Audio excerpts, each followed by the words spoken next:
La policía confirma que María Daniela Icaza, la directora encargada de la penitenciaría del Litoral que fue asesinada la tarde del jueves, no contaba con protección o custodia. Televistazo calcula cuánto costará al Estado dejar de cobrar durante 3 meses el consumo de 180 kilovatios a todos los usuarios del sistema eléctrico nacional.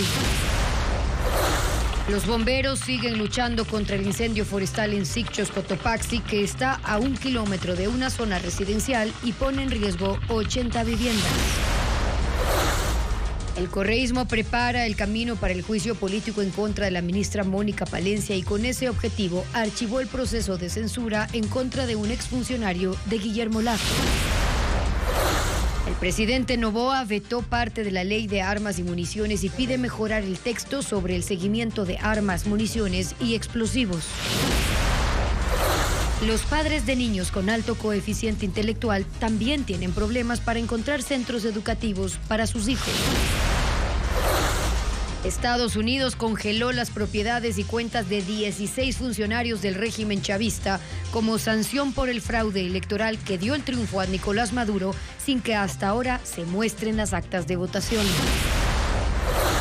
Misas en 9 idiomas fueron celebradas este jueves en Quito como parte del Congreso Eucarístico Internacional. Televistazo visitó en la provincia de Los Ríos, entre los cantones de Mocache, Palenque, Pueblo Viejo y Vinces, están las lagunas del humedal Abras de Mantequilla, una hermosa reserva de 22.500 hectáreas.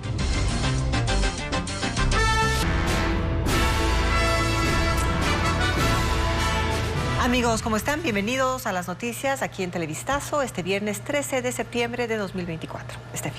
¿Qué tal, Gaby? Amigos, buenas tardes. La violencia criminal no para en el país. Ayer fue asesinada la directora encargada de la penitenciaría del Litoral. Con eso empezamos. Así es, la directora encargada que fue asesinada este jueves no tenía custodia a pesar de ocupar un cargo de alto riesgo en el sistema penitenciario. Diego Cuenca informa que la víctima laboraba desde hace 11 años en las cárceles. Eran las 6 de la tarde del jueves, cuando María Daniela Icaza, de 35 años, fue atacada a tiros en la parroquia Pascuales en el norte de Guayaquil. El atentado ocurrió a 3 kilómetros de la penitenciaría del Litoral, donde ella trabajaba como directora encargada de esa cárcel. A pesar de ocupar un cargo de alto riesgo en el sistema penitenciario, su hermano en la red social X denunció que ella no tenía seguridad privada ni del Estado y se movilizaba en un auto junto al conductor que le hacía expreso para llevarla a su casa, quien además quedó herido tras recibir un impacto de bala en su brazo. Lo que pudimos ver el día de ayer fue que ellos no contaban con custodia y por eso recibieron este atentado. Según Criminalística, los sicarios que iban en moto dispararon 4 veces contra Icaza, quien murió en la ambulancia mientras era trasladada a un hospital. El Servicio Nacional de Atención a Personas Privadas de la Libertad de SNAI indicó a Televistazo que la funcionaria laboró en esa institución desde el 2013. Se acerca el juicio político en contra de la ministra del Interior, Mónica Palencia. El correísmo ignoró las firmas presentadas por el partido de gobierno y hoy la Comisión de Fiscalización avanzó en el archivo de los trámites que se interponen para ir por la ministra.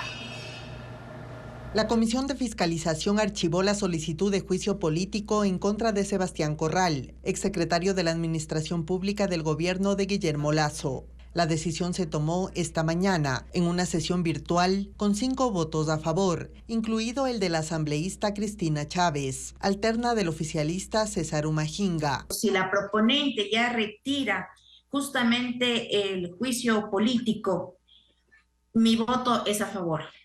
Umajinga se conectó a último momento, pero ya no pudo intervenir. Asambleísta Umajinga, no le puedo dar la palabra. En marzo, el correísmo impulsó el juicio político a Corral, pero retiraron las firmas y ayer su proponente Patricia Núñez desistió de la solicitud. Valentina Centeno, jefa de la bancada de ADN, entregó nuevas firmas que hoy fueron rechazadas en la sesión de la comisión. La señora Valentina Centeno arbitrariamente se está obviando el debido proceso y tomándose atribuciones que no le corresponden. Quien tiene que presentar las firmas de respaldo al juicio político es el proponente.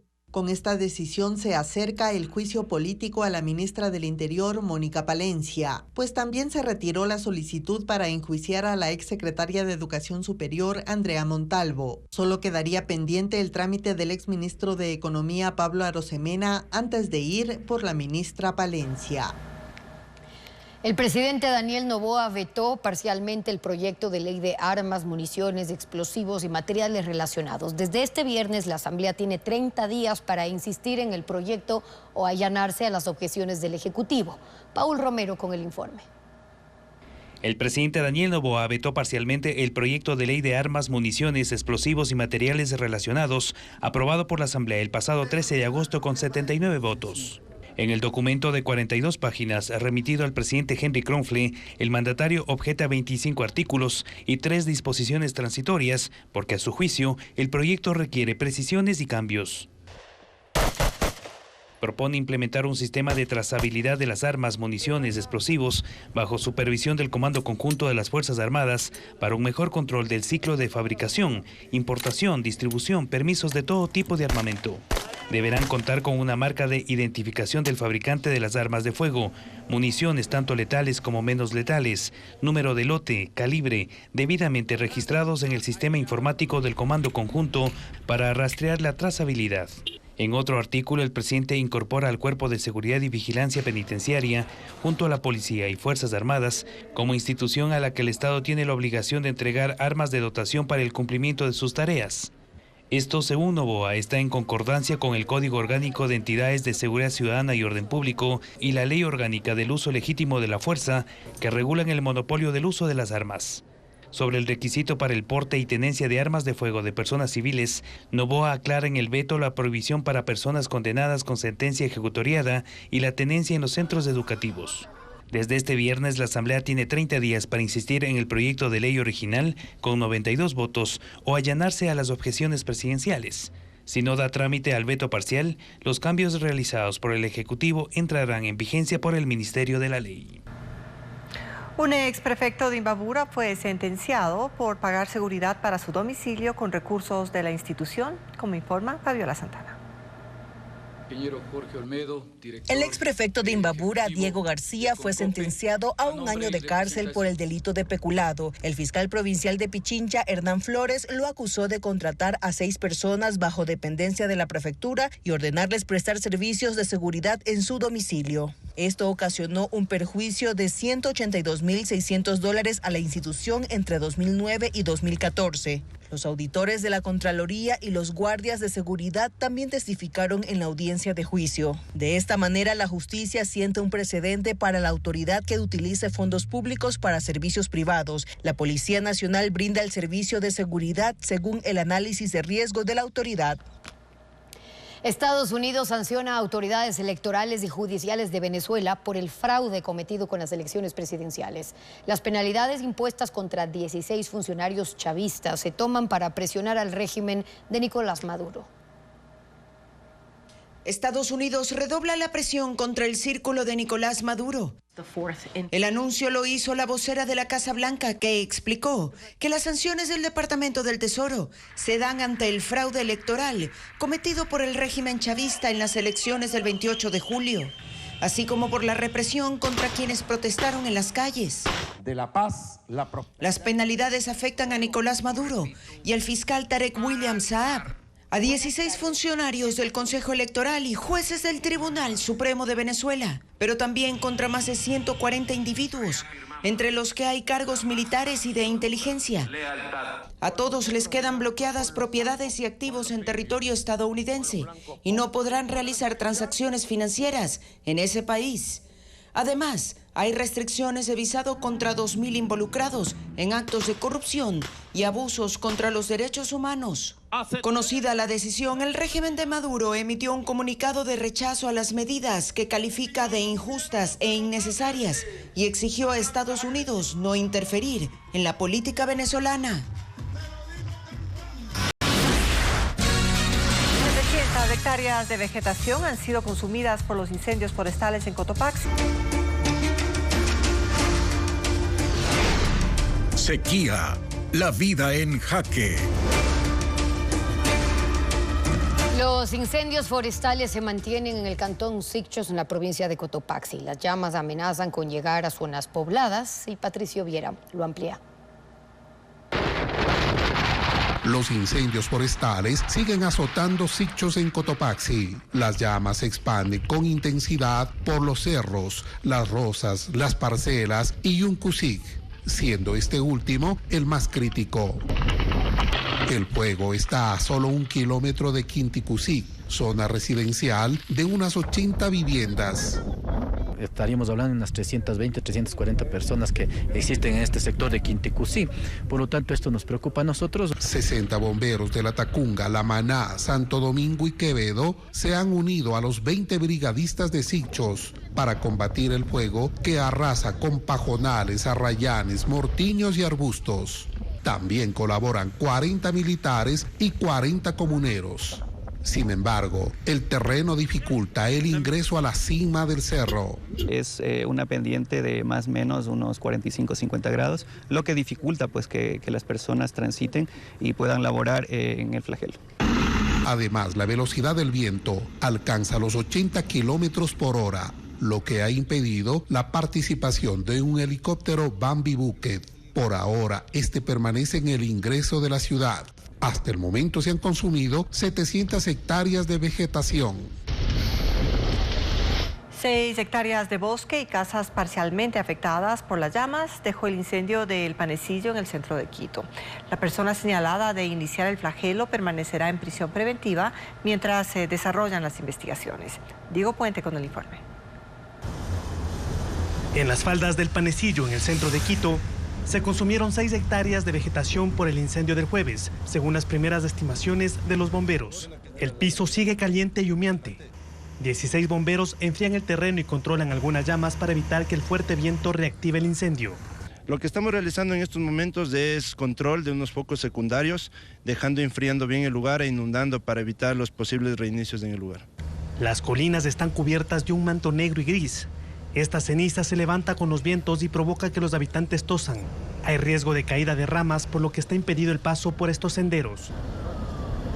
El césped quemado da cuenta que 6 casas estuvieron cerca de ser consumidas. En las paredes y techos hay evidencias que las llamas fueron apagadas antes de que inicien incendios estructurales.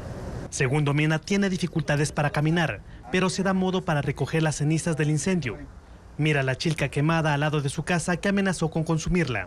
Y con decirle, yo estaba bien asustado aquí, bien asustado. Nunca había presenciado un fuego así, nunca lo había presenciado yo. Era una llama que estaba hasta arriba, hasta arriba. Cerca de su vivienda, las casas antiguas forman una hilera en la avenida 5 de Junio que conecta con el casco colonial.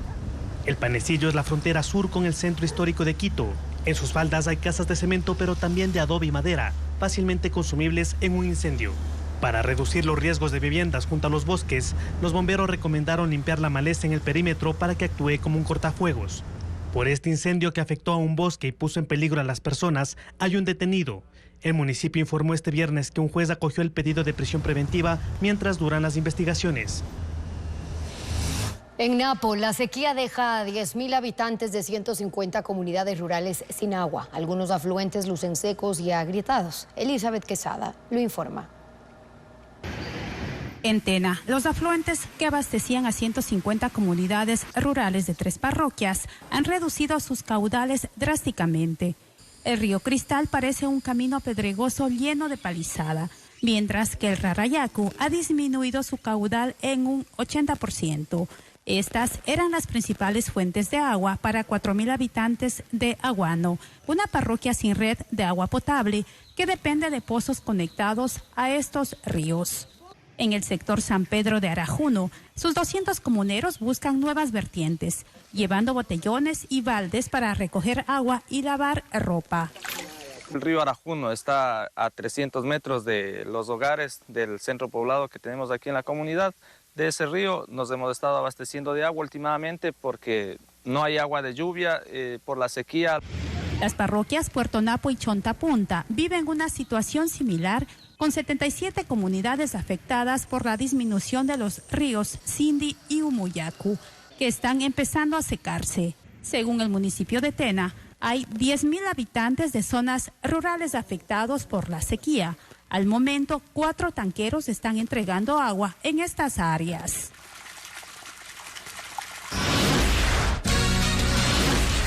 Delincuentes robaron $258,000 de una agencia de Banecuador en Los Ríos. Ya le contamos cómo fue el atraco.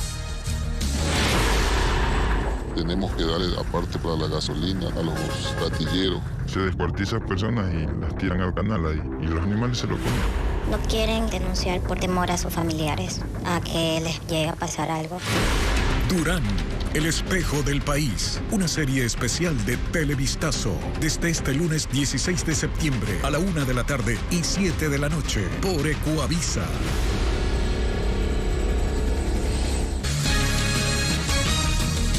El gobierno emitió el decreto con el que determina la gratuidad del consumo eléctrico de 180 kilovatios durante los meses de diciembre, enero y febrero. El decreto va más allá de lo anunciado originalmente e incluye a quienes tienen consumos mayores a los 180 kilovatios. Ellos solo tendrán que pagar el excedente, como explica Lenin Artieda. Primero fue el anuncio, que sería gratuito el consumo de energía eléctrica de hasta 180 kilovatios en los meses de diciembre, enero y febrero, que los beneficiarios serían 3,5 millones de usuarios.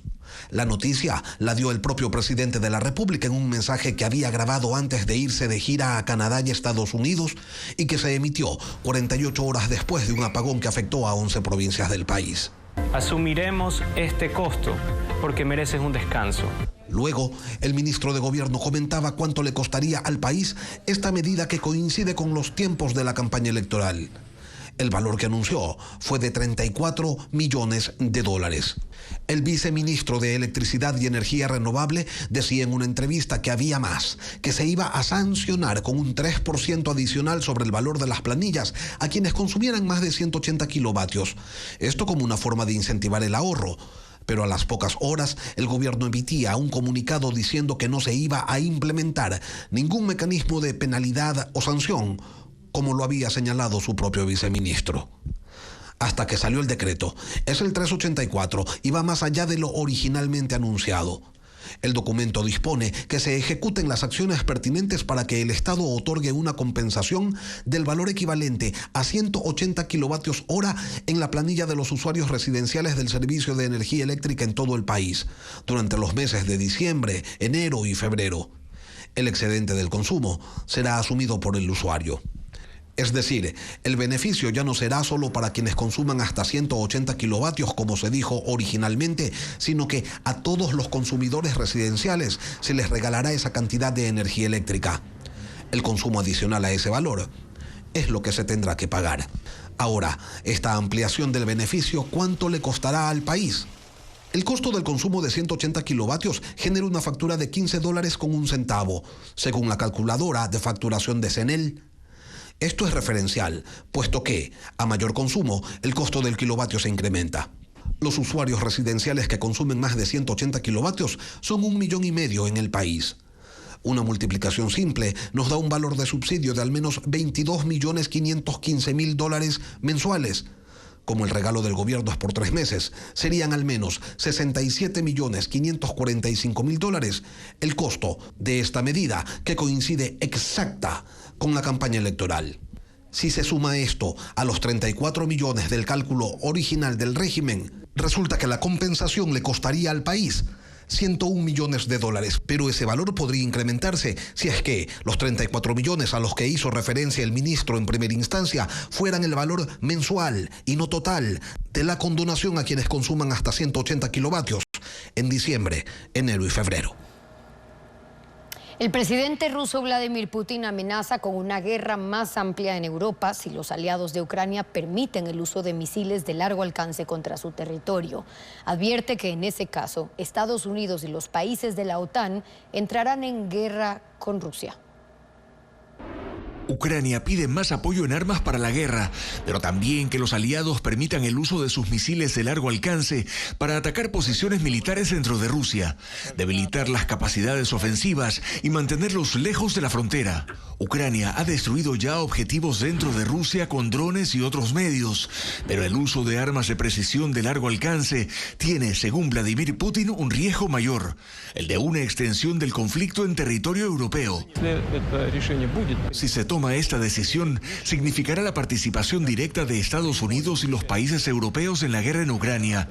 Y si esto es así, tomaremos las decisiones apropiadas basadas en las amenazas que se crearán para nosotros. Estados Unidos y Reino Unido discuten hoy en Washington la posible autorización a Ucrania para el uso de esas armas de largo alcance, pues los primeros pueden ser misiles de fabricación británica. El primer ministro Keir Starmer y el presidente Joe Biden se reúnen hoy en la Casa Blanca. Mientras que el secretario de la OTAN, Jens Stoltenberg, cree necesario ejercer más presión sobre Putin, que comprenda que no puede ganar en el campo de batalla, que pagará un precio muy alto, dijo, y que entonces tal vez esté dispuesto a sentarse y aceptar una solución en la que Ucrania prevalezca como una nación soberana e independiente en Europa. La prensa oficial de Corea del Norte mostró por primera vez imágenes del gobernante Kim Jong-un en una planta de enriquecimiento de uranio que pertenece al Instituto de Investigación de Armas Nucleares. En las fotos se ve una serie de centrifugadoras para incrementar el número de armas con capacidad nuclear. El sitio es parte del programa atómico norcoreano ubicado en un lugar secreto. La reconstrucción de la Catedral de Notre Dame en París entra en la recta final. La icónica iglesia recibió las campanas que se quemaron en el incendio del 2019. Estas sonarán durante su reapertura prevista para diciembre. Notre Dame avanza hacia su completa restauración. La icónica catedral parisina recibió sus 8 campanas renovadas que llegaron al sitio de trabajo cerca de la iglesia en una isla del río Sena.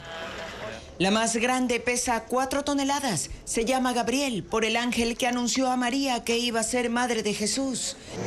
Las otras 7 también tienen nombres representativos de la historia sagrada y destacados religiosos franceses. El techo y la aguja de la catedral que se derrumbaron en el incendio de 2019 ya fueron reemplazados y los andamios se están retirando del lugar. La reinauguración de la catedral, uno de los templos católicos más representativos en Europa y el mundo, está prevista para el 8 de diciembre, día de la fiesta de la Inmaculada Concepción. El Papa Francisco ha sido invitado a la ceremonia, pero el Vaticano no ha confirmado su asistencia todavía.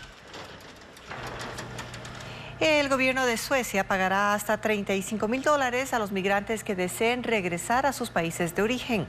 La medida entraría en vigencia desde 2026. El país nórdico desde 1990 acogió a un gran número de migrantes de los Balcanes, África y Medio Oriente, pero con los años ha tenido dificultades para integrarlos. Para recibir esta ayuda, los solicitantes deben contar con documentos en regla. Otros países europeos también ofrecen este tipo de incentivos, como Dinamarca, que paga más de $15.000 por persona, Noruega, $1.400, Francia, $2.800 y Alemania, $2.000. 33.000 trabajadores de la empresa aeronáutica Boeing entran en huelga al rechazar un programa de mejoras salariales de 25% en 4 años. La protesta afecta a 2 grandes plantas de montaje en Estados Unidos y paraliza la producción de aviones cuyas entregas están retrasadas. Los dirigentes de Boeing dijeron estar comprometidos a continuar las negociaciones con el sindicato en medio de una difícil situación financiera. Revisamos el clima y para esta tarde el INAMI prevé temperaturas entre 19 y 28 grados centígrados en la región interandina o sierra. Habrá un índice de 12 de radiación, lo que es considerado extremadamente alto y por ello se recomienda cubrirse y usar protector solar. El cielo estará entre soleado y parcialmente nublado. En la región costa, el INAMI pronostica para esta tarde temperaturas entre los 28 y 33 grados centígrados. Habrá un promedio de radiación. En el cantón Vinces, provincia de Los Ríos, delincuentes robaron $258.000 de una agencia de Ban Ecuador. Para ingresar a la entidad bancaria hicieron un hueco por la pared de una escuela. Odette Camacho nos amplía. Este viernes, el centro de Vinces en Los Ríos despertó con la inesperada llegada de 15 agentes especializados de la policía. La causa, el robo de $258,000 en una agencia de Ban Ecuador. El atraco ocurrió durante la madrugada. Según la policía, hubo un corte de luz desde las 10 de la noche de ayer hasta las 7 de la mañana de hoy, en la cuadra donde está el banco, y en ese lapso los delincuentes actuaron. Primero rompieron la puerta principal de una escuela, avanzaron hasta una de las aulas colindantes con la pared lateral de Ban Ecuador. Hicieron un orificio de 80 centímetros, así llegaron hasta la bóveda del banco, donde usaron una soldadura autógena de batería y tanques de oxígeno para sacar el dinero. Tanto en la escuela como en el banco se suspendieron las actividades. Algunos usuarios que llegaban para cobrar el bono tuvieron que regresar sin respuestas. Con la sorpresa de que está cerrado el banco. Tengo que regresarme a mi casa porque yo no vivo aquí. Hasta el momento se desconoce cuántos delincuentes participaron del atraco. No hay detenidos. Ahora les contamos que también padres de niños con altas capacidades intelectuales revelan las dificultades que tienen para encontrar escuelas para sus hijos. Además, advierten que en las instituciones públicas no existen políticas que motiven a los menores para que desarrollen su potencial. Carla Delgado sigue el tema. Isaac tiene 8 años. A los 4 ya sabía leer. Su madre cuenta que desde esa edad le gustaba entablar conversaciones profundas y escarbar en temas complejos. Un examen para medir su coeficiente intelectual solo confirmó lo que ella sospechaba. El niño tiene alta capacidad intelectual. 120 es su puntaje. El de una persona común está entre los 90 y 114 puntos. Pronto sus maestras detectaron que aprendía más rápido que el resto y se aburría en el aula. Y aunque había voluntad, las docentes le aconsejaron que busque una escuela en donde potencien su capacidad, porque era difícil seguir el ritmo del niño y dejar de lado al resto. En su búsqueda, se dio cuenta que tampoco otras escuelas públicas ofrecían las condiciones para educar a niños como Isaac, y no pudo inscribirlo en una escuela privada porque no cuenta con los recursos. El niño ahora volvió a su antigua escuela, una situación frustrante para ambos. Marianela también padeció en la búsqueda para conseguir una escuela para su hijo que tiene altas capacidades intelectuales. El vacío en el sistema educativo para atender las demandas de estos niños le impulsó a crear un centro educativo privado para menores como su hijo, uno de los pocos en el país. En las aulas de esta escuela las historias son muy parecidas. Niños súper inteligentes, con habilidades extraordinarias e incomprendidos en la mayoría de casos en las escuelas por las que pasaron. Rosalía Arteaga, experta en educación y expresidenta de la República, explica que en el Ecuador, y según la media mundial, el 2% de la población tiene capacidades extraordinarias, lo que quiere decir que al menos 340,000 personas tienen alta capacidad intelectual. ¿Qué pasa? Que llegan niños excepcionales, se cansan rápido de la clase, se transforman en los molestosos, dicen que son chicos inestables y esos chicos se desmotivan o realmente no siguen los estudios o simplemente se acostumbran a esa especie de normalización, diríamos así, y dejan de exhibir todas aquellos y de usar aquellos talentos especiales. Desde esa cartera de Estado indican que se encargan de dar acompañamiento para que haya inclusión para estos niños con necesidades especiales. Aunque eso no es suficiente para los padres de estos menores. Recalcan que no han encontrado ayuda ni políticas que en la práctica sirvan para que sus hijos desarrollen todo su potencial. Una sesión fotográfica promueve la adopción de 15 perros y gatos rescatados. Las mascotas permanecen en el Centro de Bienestar Animal del municipio de Guayaquil, que invita a la ciudadanía a dar una segunda oportunidad a estas mascotas. María Gabriela Carpio cuenta cómo. Ellos posaron para las cámaras con la ilusión de encontrar un nuevo hogar. Son 15 perros y gatos que fueron rescatados de las calles en condiciones de abandono y maltrato. Pero hoy lucen radiantes y saludables, luego de ser rehabilitados en el Centro de Bienestar Animal. Por ello, las direcciones de protección de los derechos de los animales y de comunicación social del municipio de Guayaquil se unieron para hacerles una sesión fotográfica y así invitar a la ciudadanía a abrir sus corazones. Cromita fue una de las modelos, al igual que Enriqueta. Ambas fueron encontradas con bajo peso, pero ya están esterilizadas y listas para encontrar un hogar. Entre este grupo también estuvo Bombero, un gato con discapacidad que perdió su ojo y su pata derecha delantera. Pero su resiliencia y ternura encantaron a Denise Ávila, que terminó adoptándolo. En este año, 163 animales de compañía han encontrado un hogar gracias a esta iniciativa, que busca sensibilizar a la comunidad sobre la importancia de la adopción y brindar a estos pequeños una segunda oportunidad.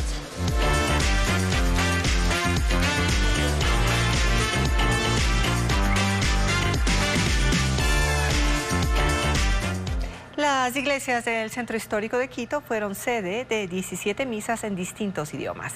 Las celebraciones religiosas se efectuaron en el marco de la edición 53 del Congreso Eucarístico Internacional que se lleva a cabo en la capital. Este jueves se desarrollaron 17 misas simultáneas en 9 idiomas en el Centro Histórico de Quito. Y no hay nada de apaches, en Sánchez. En la iglesia del Jirón, el obispo de Tulcán, Monseñor Carlos Yepes, presidió la ceremonia en quichua. La red eclesial panamazónica participó de la Eucaristía. Los miembros de la organización indígena llegaron con ofrendas.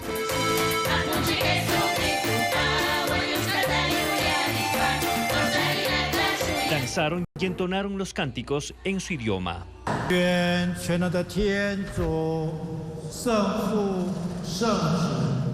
A la par, en la iglesia de San Agustín se llevó a cabo la misa en chino mandarín, dirigida por Monseñor Martín Yao Wen, obispo de Taichung, Taiwán. Ciudadanos de ese país se dieron cita con atuendos y distintivos asiáticos. Las otras misas se realizaron en inglés, alemán, italiano, francés, español afro, portugués. Se realizaron en las iglesias de la Compañía, San Francisco, la Basílica, Santo Domingo, entre otras. Los actos religiosos se efectuaron en el marco del Congreso Eucarístico Internacional, uno de los eventos más importantes de la Iglesia Católica que tiene lugar en Quito. El evento mundial culminará este domingo y cuenta con la participación de 53 delegaciones internacionales.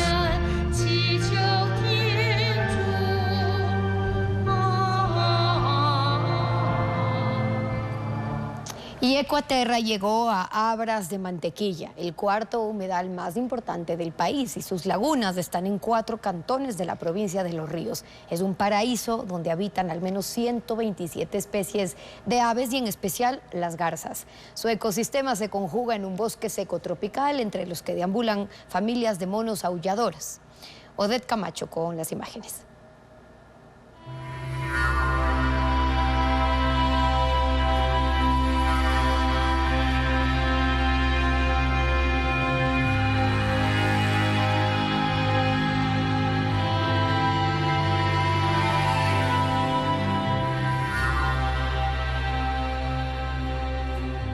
Las lagunas del humedal Abras de Mantequilla se abren paso entre bosques fragmentados en el centro occidental de la provincia de Los Ríos.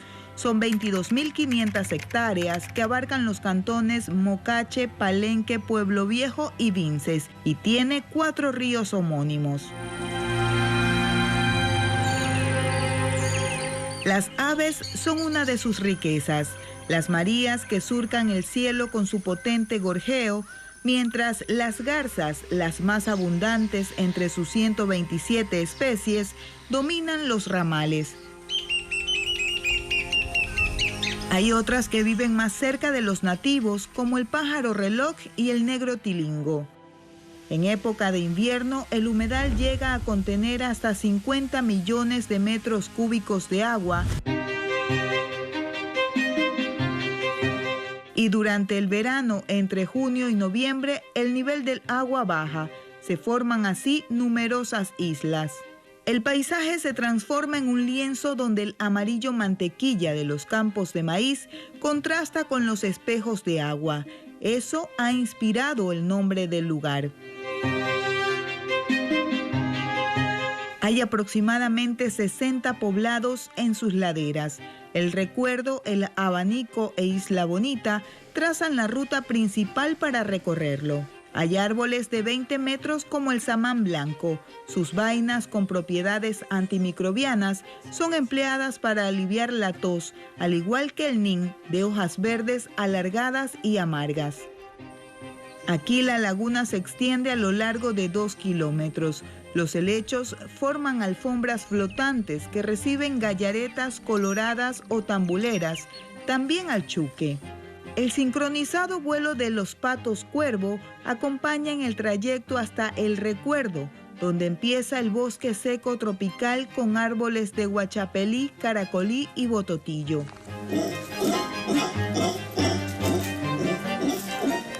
El grito de una familia de monos aulladores resuena entre las ramas de árboles de mango y guayaba, mientras algunos se deslizan por el follaje, otros descansan. En un palo de balsa, un pájaro carpintero construye su nido. Abras de Mantequilla es reconocido como paraíso ornitológico del Ecuador, pero en sus bosques también hay mamíferos como el ocelote, el venado y la guanta.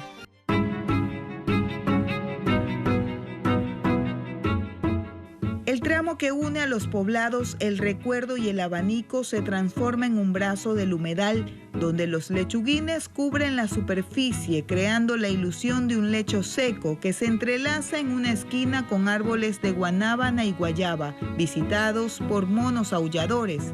Unas 200 familias de primates han sido documentadas. Las secas ramas de los palos de murciélago forman cuevas entre los senderos y hacia el oeste una capa de palmeras limita con una de las lagunas más grandes, de aproximadamente 1 hectárea. 50 familias protegen los bosques manteniendo sus cultivos fuera de ellos. Su compromiso con la conservación ha hecho del ecoturismo un pilar económico, atrayendo a cerca de 3.000 visitantes al año. Logramos que las canoas que se utilicen sean de madera y no perjudiquen con los ruidos de los motores el ecosistema.